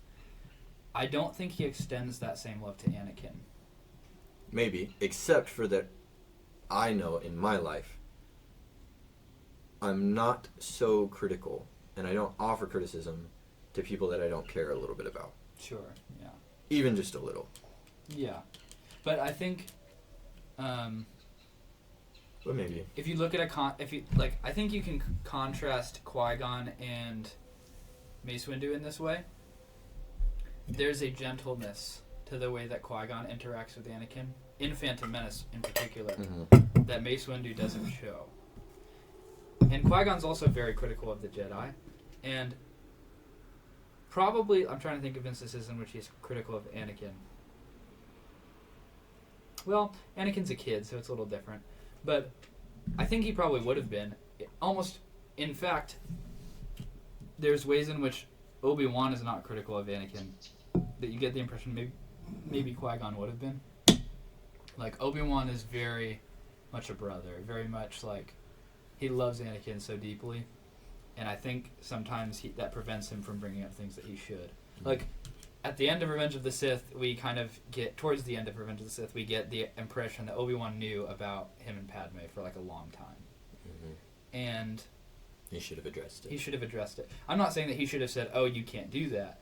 He probably should have said, like, what's going on with this, and how are you going to, like, if you've made this decision, how are you going to live your life? Like, how are you going to order this? How are you going to balance that with your, because Anakin almost never confronts that. Him and Padme are very, everything's always secret, under the radar, and he's living this double life. Which probably is ultimately what destroys him, or at least in part, and her. So maybe if Obi-Wan had been there as a critic of, like, you've made these two decisions, maybe both of them are good, but you gotta you're gonna live somehow, and you gotta figure that out. And I get the impression that Qui-Gon maybe would have been like that in a way that Obi-Wan wasn't. But to go back to our contrast of Mace Windu versus Qui-Gon, like, I think Mace Windu doesn't deal with Anakin with a gentleness that establishes like a good faith relationship, because I think Anakin really feels the tension with Mace Windu, and he feels very accused by him all the time, and there's not that sense of like love there. And you see that come to a head in Revenge of the Sith when he's like, you're on this council, but we do not grant you the rank of master. Like, he doesn't take into account how much of a slight that is to Anakin. He doesn't take into account those sorts of things, and there's not sort of a conversation that happens afterward where he's like, hey, Anakin, like, I did this in some sense because I care about you, and I really appreciate this, and this about you, but, like, this is why I had to make this decision. Like, there's not that Pauline gentleness that comes at the end. It's only the criticism. Yeah. So maybe that's a flaw. I think so. That you could fall into if you're taking up that role. Absolutely. And of course, Mace Windu probably feels his loyalty is due to the Jedi because he's known the Jedi longer. But, you know, as a Christian, to continue the analogy, we're supposed to love everybody, right? And take everybody's humanity and divine image and belovedness by God into account, even if we have like prior commitments or obligations to groups that we already know or people that we're already tight with or whatever. Interesting. And I don't mean that as a particular criticism of you, because like I said, I'm not really thinking of any specific examples, but it would be something for you to be careful of. Oh yeah. That the story of Star Wars, I think, highlights in Mace Windu's character. Interesting. Yeah, Qui-Gon's always been one of my favorite characters, I think. He's cool, man. Just because the balance, like, there's a lot of balance that you see in Qui-Gon that you don't see with anyone else. And it's such a tragedy that he dies at the end of Phantom Menace. There's so much good that he could have done. It's taken away by the fact that everyone else around him isn't willing to hear him out, I guess, or to take him seriously.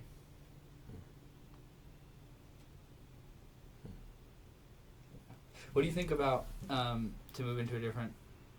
So we see in Phantom Menace the beginning of what becomes the romance between Anakin and Padme. The way that all comes about is really interesting in Phantom Menace, just because, like, well, they're so young, like, Anakin's so young when he meets her. I mean, I guess that she's, 14, and he's 9 or 10 or something. Yeah. And that kind of, the way that all gets set up is interesting, and of course that plays a central role in his downfall and then the downfall of the Jedi and all of that. And I wonder, like, in what ways could their relationship have been more healthy? And maybe this is something that you can comment as a married man, or understand as a married man. I don't know. But, like, yeah, in what ways could their relationship have been better? Yeah, I think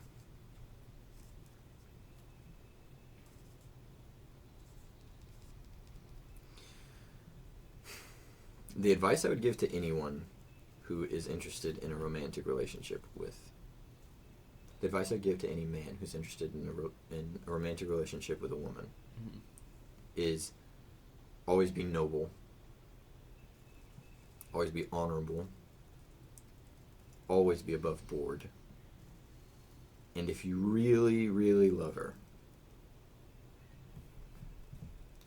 do it even if it means your own demise. Or hatred or ostracization, or I don't know if that's the right word, but always be above board. Always be forthcoming. And I guess if I were talking to Anakin, like let's say Anakin, young Jedi apprentice Anakin is sitting across from me, and he's like, what do I do, man? I'd be like,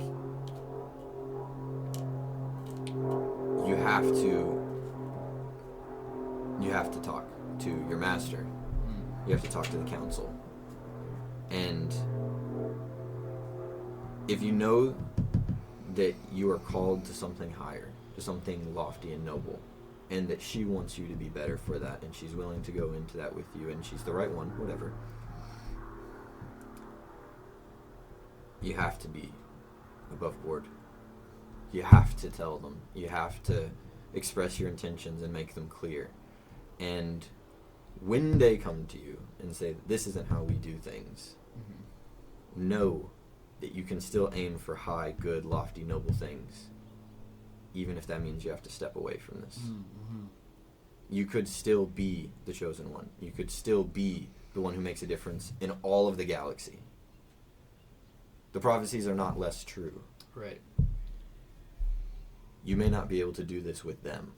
Right. Because this is good, could be good, and you are refusing to step away from it, but you want to do it right. Then you might have to step away from the order. And you have to do that nobly too. But either they are willing to amend certain things, or you have to choose another way to do the right things. Because you have to do the right things. Yeah, no, that's a good point. I think that's a very wise... Yeah, it's like if you're going to be in that intensely close of a relationship with somebody, everything has to be seated in truth. And their whole relationship starts in secrecy, and everything's under the table and everything. Which I think is easy to fall into as a young man, because I think a lot of young men run into this, and in different ways I may have at some point along. Never with Addison, thank goodness. Yeah. And I don't think it would have worked if it did. But all of my life I've wanted to be a great man, and I still want to aim at that and try to be the best man that I can be, a godly man who can make a difference in the world, a good man. And I realized at a certain point that I'm going to have to get beat for things sometimes, and that I need the criticism of the people around me to do things right, that I have to be brave and go into things, and know in my heart of hearts that whoever turns me away, that whoever wishes ill on me, or that whoever wants to cast me out, that's okay. I have to do the right thing. I can't sacrifice honor, nobility, and righteousness because I'm chasing the right thing. And I think some men do that. They're like, oh, I want to make a difference. I'm doing good in my job, in my community, in the church. And there's this thing that I have to... I want to pursue this in secret so it doesn't accidentally stop me from aiming at the things I'm aiming at. Yeah. Well, no. It all has to work together. It all has to be righteous. It all has to be good. It all has to be noble and honorable.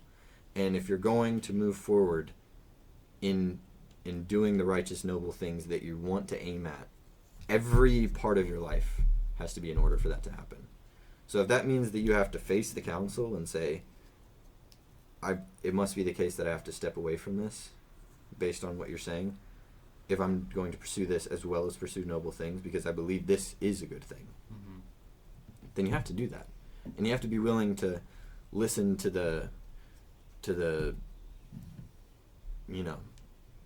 all of the criticisms and all of the music that comes with it. You have to face the music, right? You have to run into the storm like a buffalo. You have to charge it head on. And when they criticize you and tell you you can't, and they say that, oh, there's, it's the way of the Jedi are, you can't be married, you can't have attachments, then you have to say, then I can't be. Yeah.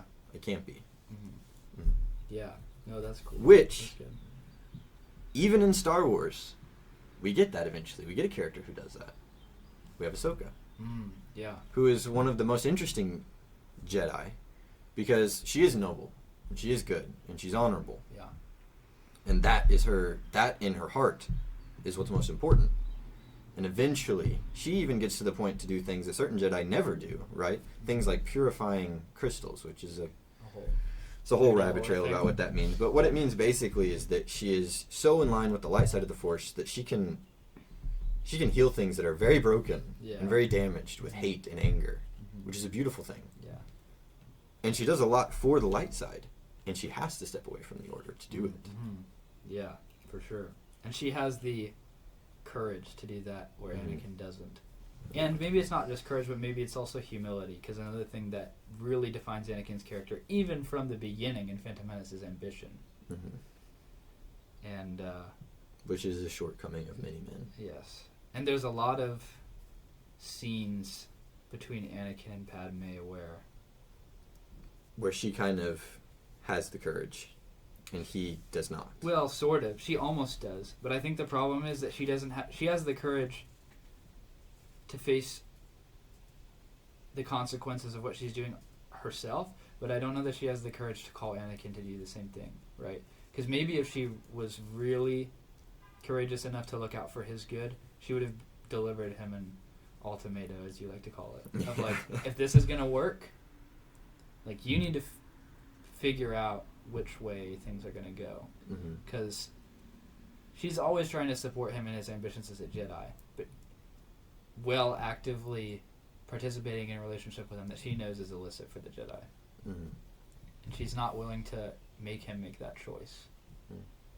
She tries to nudge him. She does. She gets, like, very close sometimes. Even in the beginning of Revenge of the Sith, she's Which is why I want to say that, like, that is sort of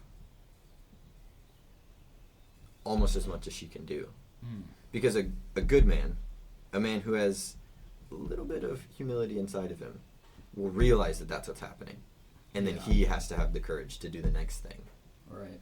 Maybe. I don't know if I would say that that's all she can do. I think she could have been firmer in that than she was. That is what Adam said. But Anakin, it's certainly Anakin's. It's not her flaw that causes the problem. That's for sure. But I think she does have her own flaws, and one of them is, I think she could have exhibited the strength where Anakin was weak, even though as the man he certainly should have been better than he was. He should have already known what she was trying to tell him, or at least listened when she did. But she could have put her foot down, sort of, in a way that she doesn't. Which is, it's tragic. It's a very interesting, like, love story, I think, from that perspective. Yeah. And it doesn't really start in Phantom Menace, of course. Like, obviously, no, they're too young and whatever, but it really kicks off in Attack the Clones. But yeah, Phantom Menace lays the groundwork for all that, which is really cool. Well, my cigar went out, so I'm done. Very good. No, but... Well, is there anything else about the movie you wanted to talk about?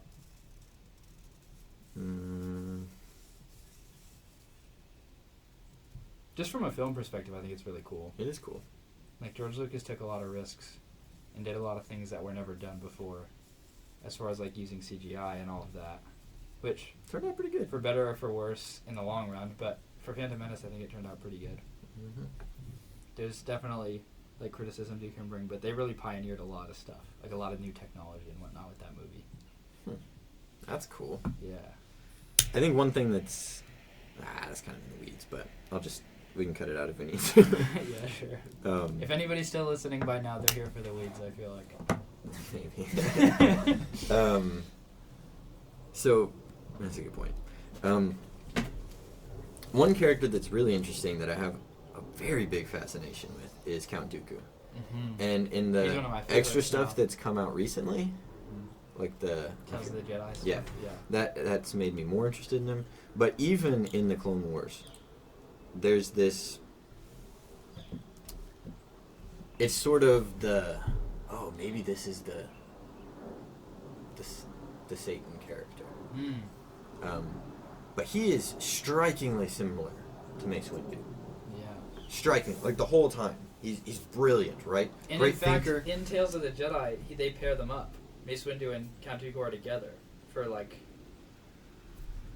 We never saw that before. Yeah.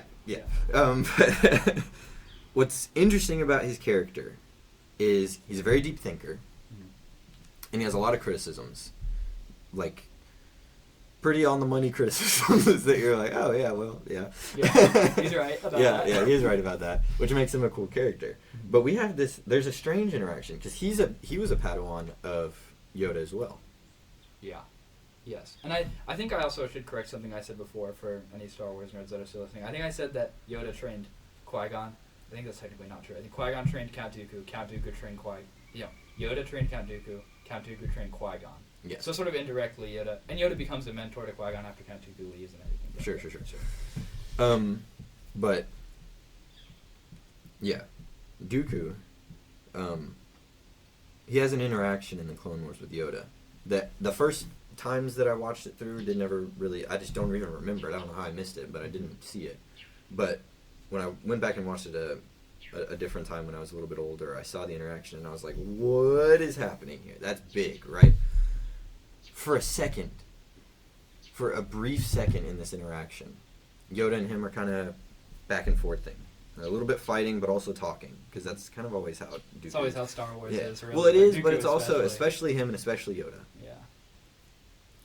Because those two, specifically, I think because of their relationship, want the other on their side. Mm-hmm. And there's a brief moment where Yoda's kind of been knocked down or whatever. I believe this is how it goes. And Dooku, like always, is about to just get out in the nick of time. Except for when he didn't. But he's like stepping out, and for a second, you see it the way it's like done and animated and all that sort of stuff.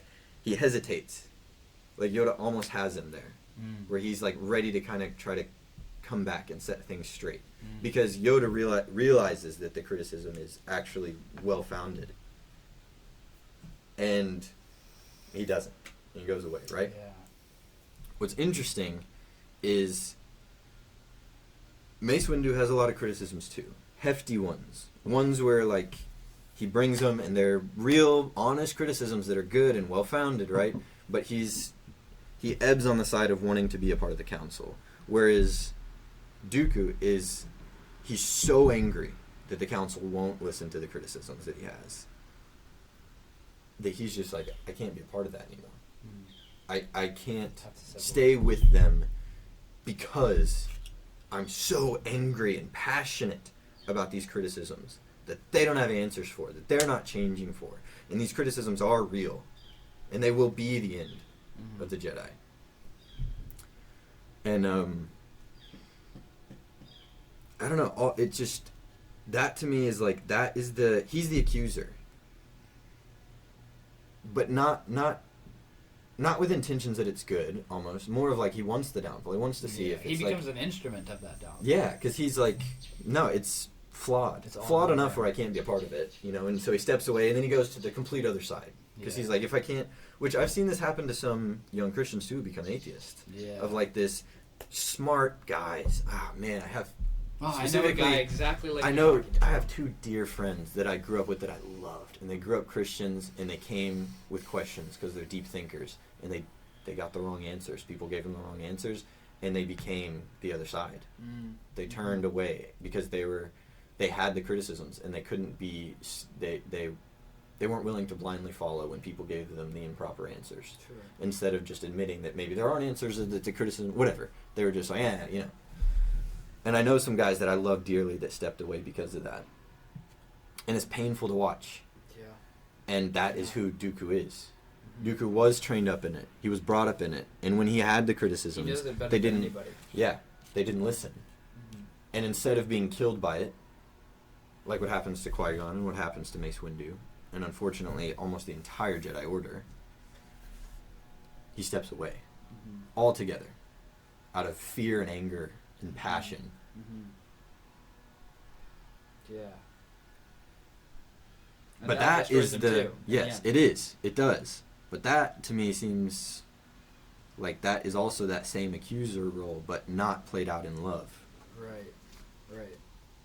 Which might have been the demise of Paul. Yeah. For sure.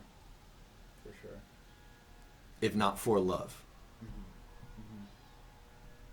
Yeah. And of course, Jesus himself reaches out to Paul. Yes. On the road from Damascus or whatever. Or Emmaus, maybe. I don't remember. Yeah. There's some roads in the Bible that I forget about. But yeah. Yeah, no, that is... Dooku is such a compelling character in that way, for sure. And I never noticed it in Attack of the Clones when I was a kid. You know? Yeah. But it goes over your head, sort of. Well, I never noticed it in the Clone Wars either. Yeah. Yeah. Until I did, and I was like, wow, Yeah. I get it. I understand. Yeah. Yeah, and it's tough to... Because you would say, or what I would be inclined to say, like, Qui-Gon was an example of that critic done right, or maybe as well as you can do it. But he dies for it. But that is maybe what you have to do as the critic, is you have to be willing to die for it. Yeah. For sure. Well, but there should have been more passion. In many cases, in many ways, that's Jesus, right? Jesus is a great critic of the established religious order of his day, and I think he is willing to die for it. I think we, as Christians, are sometimes miss, like the Pharisees. We often think of as these kind of like mustache twirling villains, and there were those among them. But we also need to remember, like, these were the heroes of the faith, like at the time. These were like the great men who spent their entire lives studying and learning, and there's a lot of understandings that they had and beliefs that they came to and interpretations that they worked through that were good and faithful and all of those things, but they also tended towards these errors, and Jesus calls them out and he dies for it. And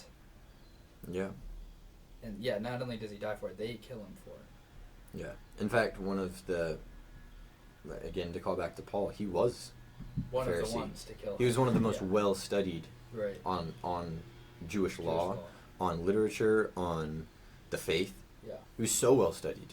He was beyond some of them, because he didn't only choose the path of going down and studying more. He then advanced himself into law, into more traditions and more, and that's what ultimately, I think, that groundwork is the only reason he became who he was. Because when Jesus confronts him, because what happens to some of the villains, right, even in Star Wars, right, is they are confronted, or they get confronted, or they confront themselves, and they're just so angry and wrought with passion that they just turn away. Yeah. What Paul does when he gets confronted and blinded, right, like literally blinded. Like he goes down, he gets to where he's going, and he fasts and prays indefinitely that he may die. Right. That's how pious he is. That's how religious he is. That's how passionate he is for the good. Is that he's like, I'm gonna fast and pray because God caught me. He got me in the tracks, and he said, "This is not right. Stop it." But that was all that he got at that time. Yeah. And so he fasts and prays, waiting for the revelation. indefinitely. He doesn't eat. He doesn't drink. It says he doesn't eat or drink or do anything except pray for 3 days. And then he's turned around, right? The scales fall from his eyes and all that sort of stuff. Where some people might have just been like, I will find a way to keep doing what I'm doing, or I'll turn farther away because I'm so passionate, so angry, so whatever. But he reaches that pivotal point, and in humility is like, there's nothing more important than this. This is what I'm most passionate about, so I will humble myself and pray and starve myself if I have to. Yeah. So that I know what next step to take. Right. Yeah. Which yeah, is cool. That would be hard to do. Yeah. Maybe the hardest thing to do. Yeah. Yeah. Because to be